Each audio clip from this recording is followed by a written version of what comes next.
Hi అండి. నేను మీ కవిత. ఇన్ని రోజులైతే వీడియోస్ పోస్ట్ చేయడానికి అస్సలు అవ్వలేదండి. ఎందుకంటే ఒకవైపు వంట చేసుకుంటూ ఇంకోవైపు వీడియో తీయడానికి అవ్వలేదు కాబట్టి.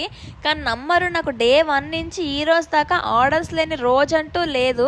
ప్రతిరోజు ఇన్ని ఆర్డర్స్ రావడం అంటే నాకు చాలా సంతోషంగా ఉందండి.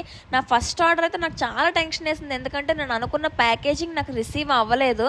కాబట్టి అందాక నేను ట్రాన్స్పరెంట్ కవర్స్ తీసుకొని దాని మీద మహాస్ హోమ్ ఫుడ్స్ అనే లోగోని స్టిక్ చేసి కస్టమర్కి డెలివరీ ఇచ్చేసాను. కానీ ఎవ్వరూ కూడా నాకు ప్యాకేజింగ్ కోసం క్వశ్చనే చేయలేదండి.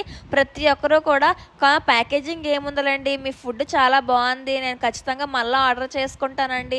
అసలు నేను నమ్మలేకపోతున్నానండి. నాకు చాలా సంతోషంగా ఉంది. అది నెక్స్ట్ డే నాకు పికిల్ ఆర్డర్స్ వచ్చింది. Gongura pickle, tomato pickle, boneless chicken pickle, gongura chicken pickle and lemon pickle, amla pickle వచ్చాయండి. ఇవన్నీ నేను 2 days తర్వాత డెలివరీ ఇచ్చేసాను. కస్టమర్కి ఆల్రెడీ డెలివరీ చేశాను. ప్రతి ఒక్కరు కూడా బాగుందని అంటున్నారు తప్ప ఎవ్వరు కూడా నెగిటివ్గా కామెంట్ చేయలేదండి. ఇంక ఇదంతా ఒక ఎత్తు అయితే ఈ ఆర్డర్స్ అన్నీ ఇచ్చుకున్న తర్వాత గిన్నెలు తోమే పని ఉంటుంది చూడండి, అది చాలా తలనొప్పి. ప్రతి ఒక్కరి ఇంట్లో ఉండే సిచ్యువేషన్ ఇది. Anyways bye, thank you.